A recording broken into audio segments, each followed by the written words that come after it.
Good morning students, how are you? मैं Pawan Sharma, Hindi teacher from राट international school.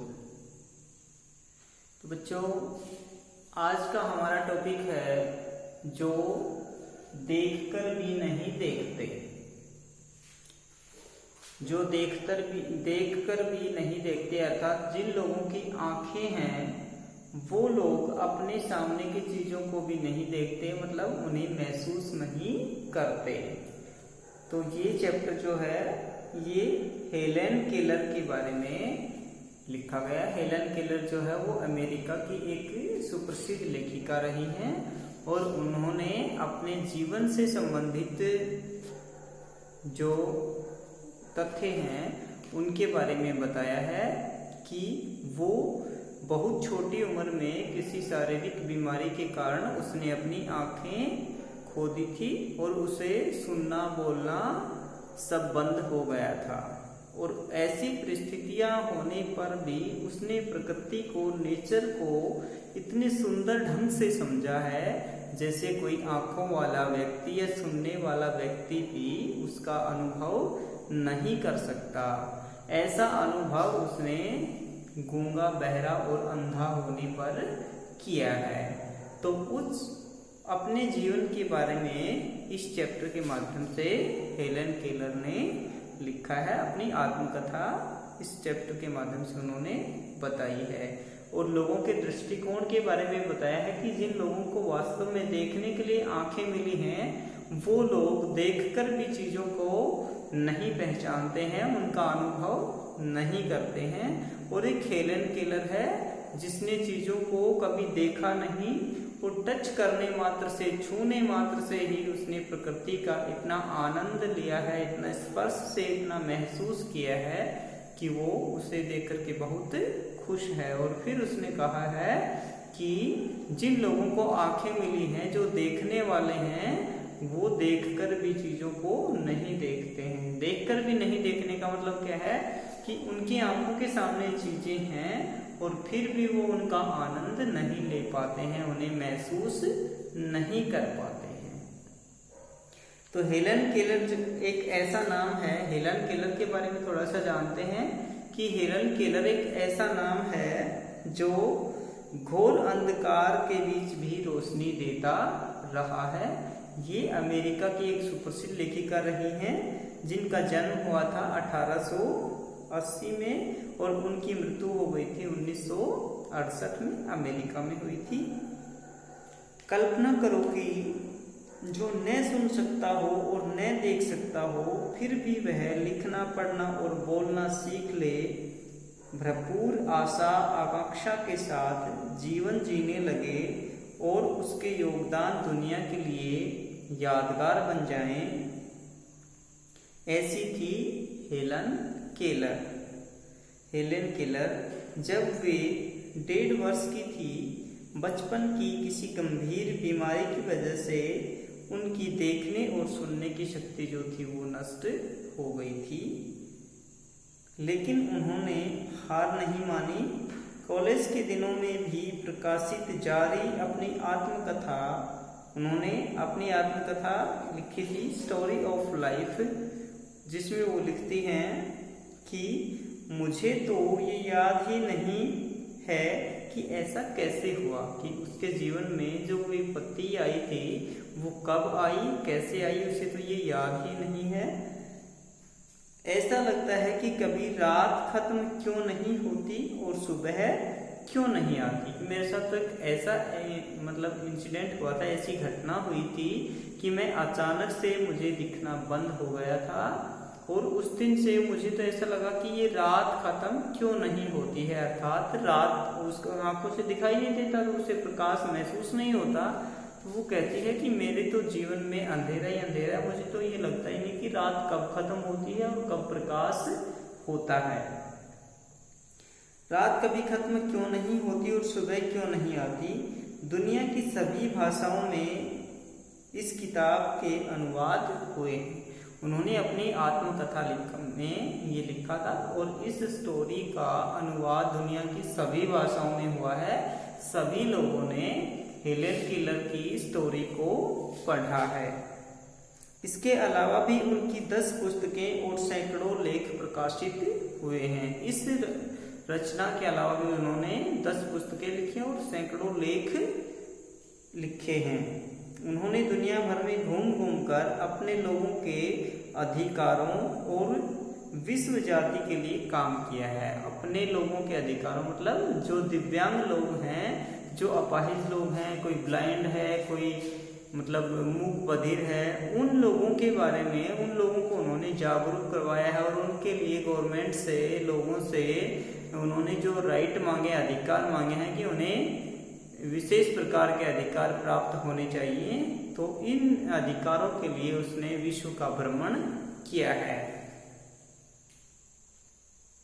उन्होंने दुनिया भर में घूम घूम करके अपने जैसे लोगों के अधिकारों और विश्व जाति के लिए काम किया है। हेलन केलर इस कार्य के लिए भारत में भी आई थी।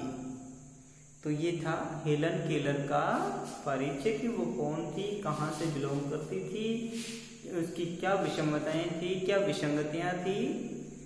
तो आइए अब इस चैप्टर के बारे में पढ़ते हैं कि चैप्टर में उन्होंने क्या लिखा है।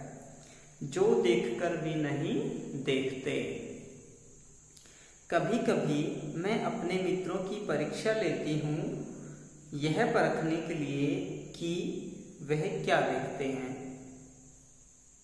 हाल ही में मेरी एक मित्र जंगल की सैर करने के बाद वापस लौटी।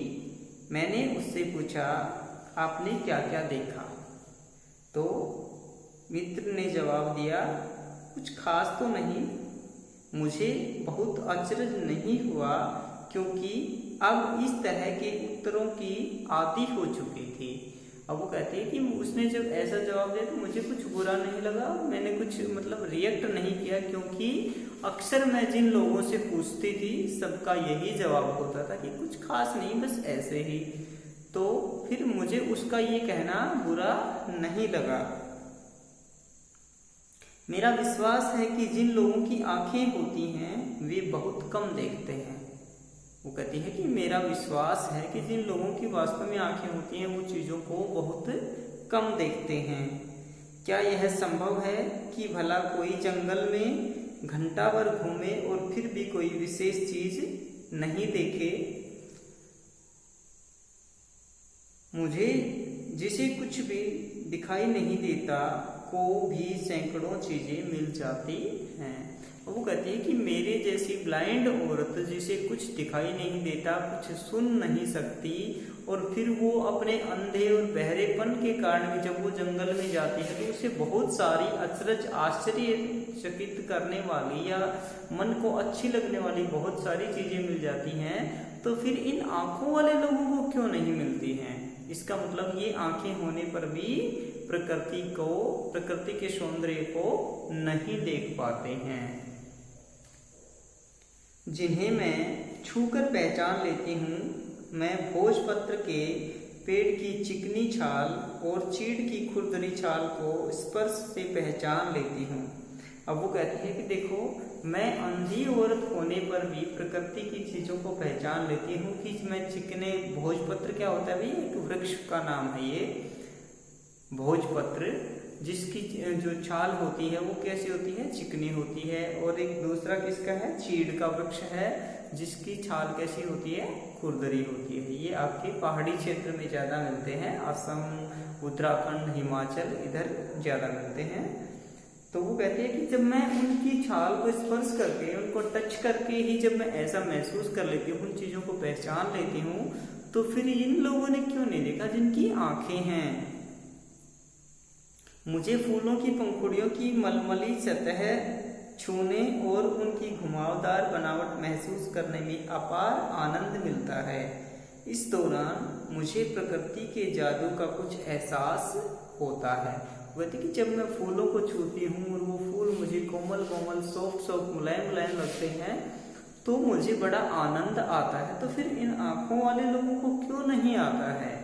जब मैं प्रकृति का आनंद अच्छे से ले सकती हूँ केवल छूने मात्र से, तो ये लोग तो उन्हें देखते हैं, उसकी सुंदरता इनको जब मुझे टच करने से वो इतने अच्छे लगते हैं, तो ये तो उनका जो सौंदर्य है उसे देख भी पाते हैं, तो फिर इनको अच्छे क्यों नहीं लगते? इसका मतलब ये लोग उन्हें ना तो देखते हैं ढंग से और ना ही उनके स्वभाव को, उनके स्वरूप को ये समझते हैं। इस दौरान मुझे प्रकृति के जादू का कुछ एहसास होता है। कभी जब मैं खुशनसीब होती हूँ तो टहनी पर हाथ रखते ही किसी चिड़िया के मधुर स्वर कानों में गूंजने लगते हैं। वो कहती है कि जिस दिन मैं बहुत भाग्यशाली होती हूँ कि मेरे भाग्य में म्यूजिक सुनना लिखा होता है कुछ, तो क्या होता है कि अचानक से जब मैं किसी फूल को टच करती हूँ तो किसी चिड़िया के गूंजने के स्वर मेरे कानों में गूंजने लगते हैं, अर्थात कभी कभी उसे थोड़ा बहुत सुनता है।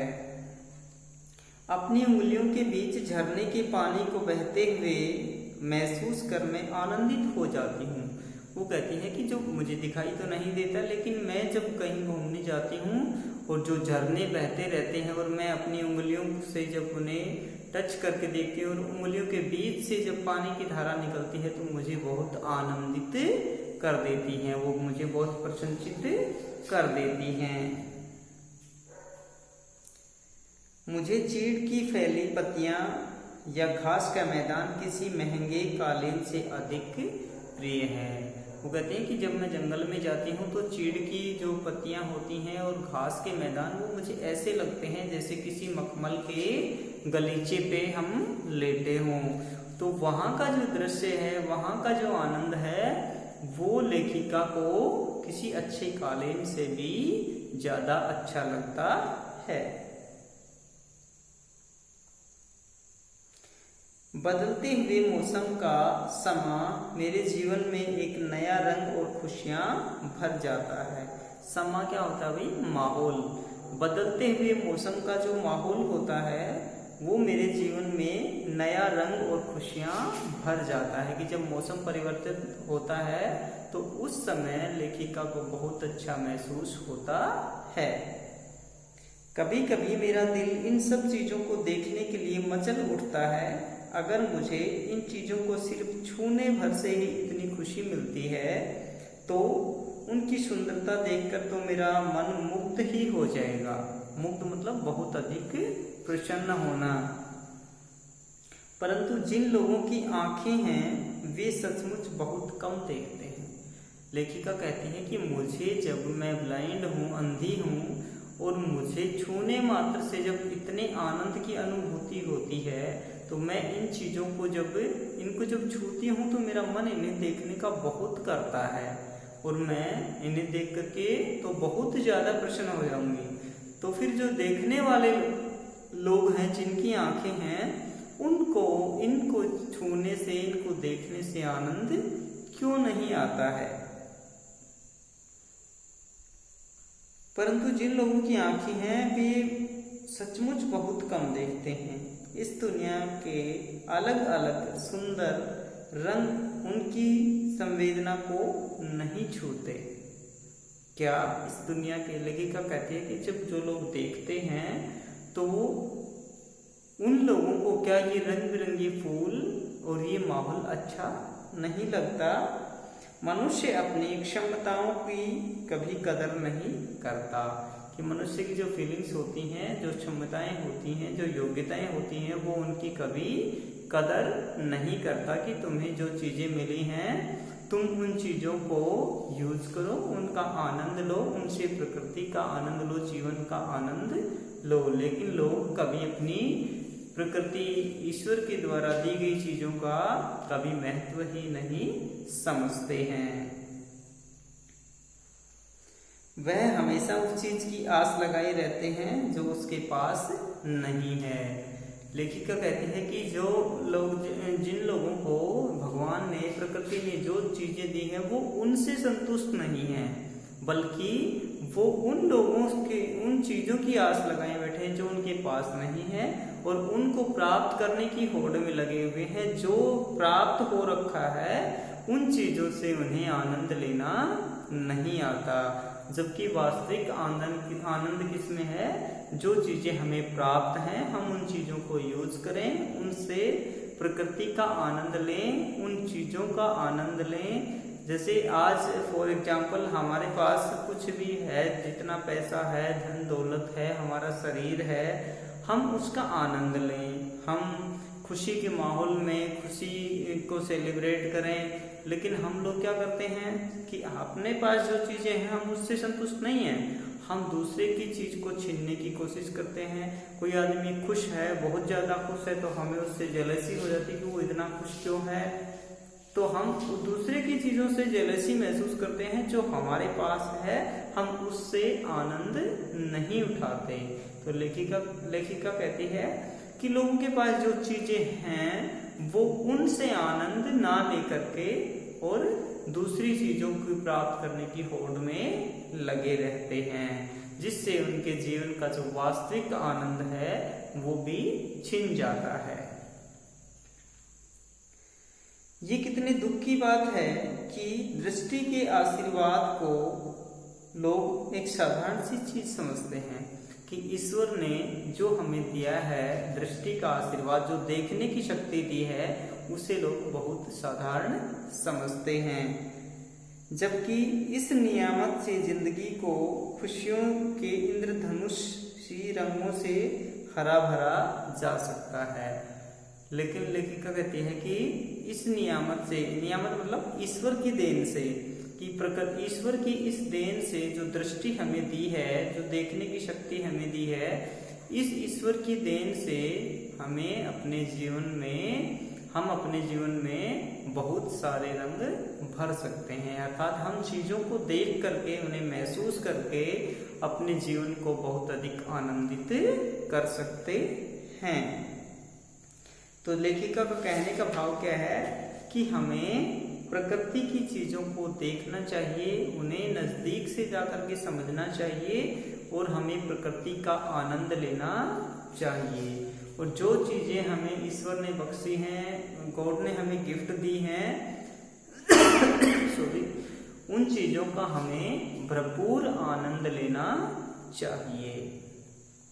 तो हेलेन केलर से हमें क्या शिक्षा मिलती है कि इंसान को कभी भी जो अपने पास नहीं है उन चीजों की होड़ में नहीं लगना चाहिए, बल्कि जो चीजें हमारे पास हैं हमें उनका आनंद लेना चाहिए।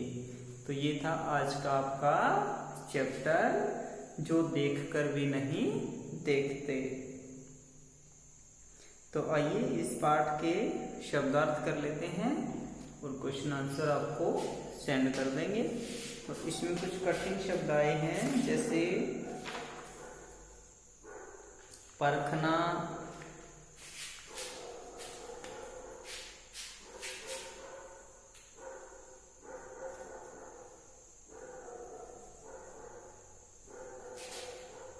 परखना का अर्थ होता है जांचना। परखना मीन्स होता है जांचना। से भ्रमण, सैर क्या होता है भ्रमण, घूमना।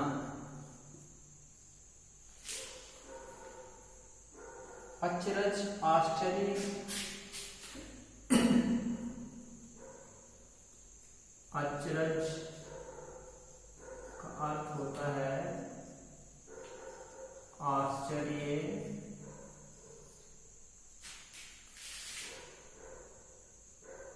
आदि अभ्यस्त,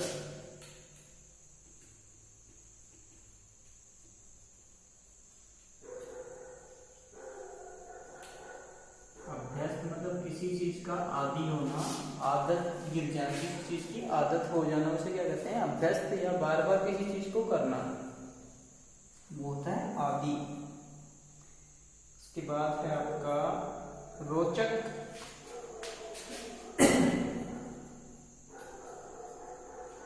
रोचक रुचि को बढ़ाने वाला,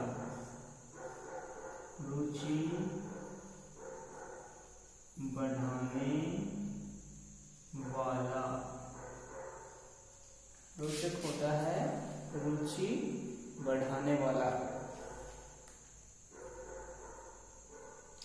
खुशनसीब, भाग्यवान,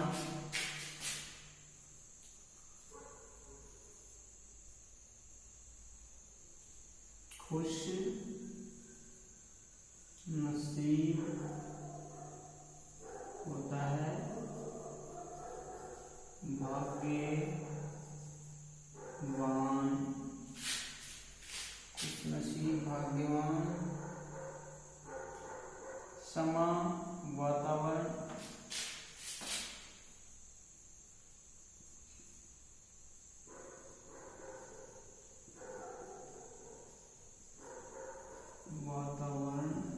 माहौल,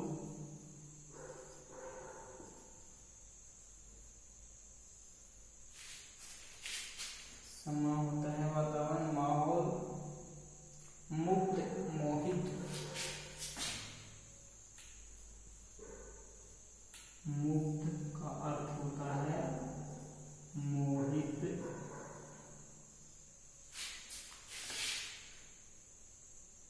कदर, गुणों की पहचान, कदर, गुणों की पहचान, कदर होती है गुणों की पहचान, नियामत, ईश्वरीय देन,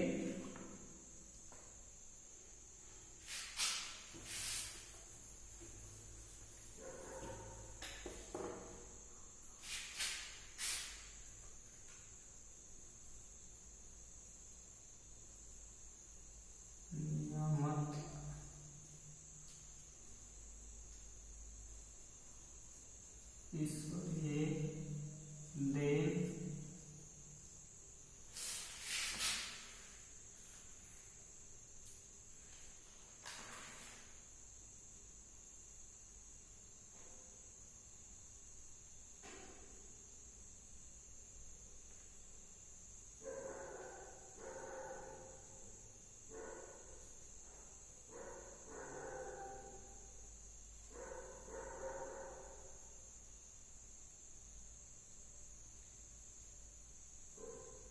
तो ये थे इस पाठ के कुछ कठिन शब्दार्थ। तो आशा है आपको ये चैप्टर समझ आ गया होगा। इस चैप्टर के माध्यम से लेखिका ने हमें ये संदेश दिया है कि हमें कभी भी अपने जो अपने शरीर के अंग विकार जो हमारे अंदर हैं, हमें उन चीज़ों से कभी अपने आप को हीन नहीं समझना चाहिए। जो हमें प्रकृति ने दिया है, जो हमें ईश्वर ने दिया है, उन चीज़ों से हमें जीवन का आनंद अनुभव करना चाहिए, ना कि हमें जो हमारे पास नहीं है उसके लिए दुखी होना चाहिए या फिर उसे प्राप्त करने की लालसा हमें करनी चाहिए। हमें ईश्वर ने जो चीज़ें दी हैं उनका हमें भरपूर आनंद लेना चाहिए। तो इस पाठ को आप लोगों को ढंग से समझना है और उसे रीड आउट करना है। रीड आउट करने के बाद आपको कठिन शब्द और शब्दार्थ अपनी नोटबुक में राइट डाउन करने हैं। ओके,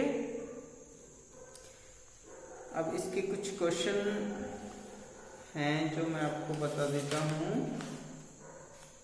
जिन लोगों के पास, प्रश्न 1 देखिए, जिन लोगों के पास आंखें हैं वे सचमुच बहुत कम देखते हैं। हेलेन केलर को ऐसा क्यों लगता है?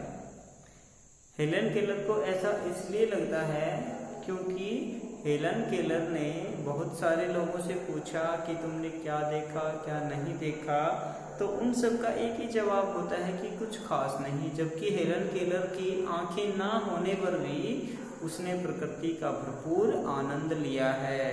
तो वो कहती है कि जब मेरी आंखें नहीं हैं तब मैं प्रकृति का इतना आनंद ले सकती हूँ, तो फिर ये आंखों वाले लोग तो वास्तव में ही नहीं देखते हैं।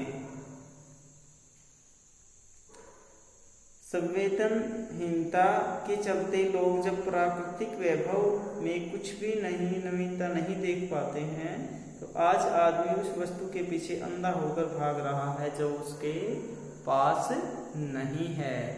तो इन चीजों से लेखिका ने कहा है कि लोग देखकर भी नहीं देखते हैं। तो इसके क्वेश्चन आंसर आपको अगले वीडियो में करवा दिए जाएंगे, या फिर मैं इसके क्वेश्चन आंसर में आपको रिटर्न करके सेंड कर देता हूँ। ठीक है, डिस्कस कर लेते हैं अभी एक बार। प्रकृति का जादू किसे कहा गया है? प्रकृति में नित्य प्रति होने वाला परिवर्तन ही प्रकृति का जादू कहा जाता है। कि हमारे नेचर जो है वो रोज बदलती है, कभी बरसात होती है, कभी सर्दी आ जाती है, कभी बसंत ऋतु आती है, कभी तरह तरह के फूल खिल जाते हैं, तो कभी कोहरा होता है, कहीं फॉग होता है। तो बहुत सारी ऐसे दृश्य होते हैं जिनके नेचर रंग बिरंगी खिलती रहती है, और वो प्रकृति का बदला हुआ रूप ही क्या होता है? प्रकृति का जादू कहलाता है। प्रकृति सौंदर्य हमें अनेक आकर्षक रूप के प्रति और अपने ओर आकर्षित करता है। यदि ध्यान पूर्वक प्रकृति पर नजर डालें तो यह तथ्य उभर कर सामने आता है कि प्रकृति में विविधता और सुंदरता है। अगला प्रश्न है, कुछ खास तो नहीं? हेलेन के मित्र ने यह जवाब किस मौके पर दिया और इसे सुनकर हेलेन को आश्चर्य क्यों हुआ? जब हेलेन की मित्र कहाँ घूमने गई थी? भी किसी जंगल में घूमने गई थी, सैर पे गई थी, और जब वो वापस लौटी और हेलेन केलर ने उनसे पूछा कि तुमने जंगल में क्या देखा, तो उसने जवाब दिया कि कुछ खास नहीं। तब उसके मित्र के इस जवाब पर हेलेन केलर उत्तर पर आश्चर्यचकित नहीं थी, क्योंकि वह प्राय इस प्रकार के जवाब बहुत पहले भी लोगों से सुन चुकी थी। हेलेन केलर प्रकृति की किन चीजों को छूकर और सुनकर पहचान लेती थी?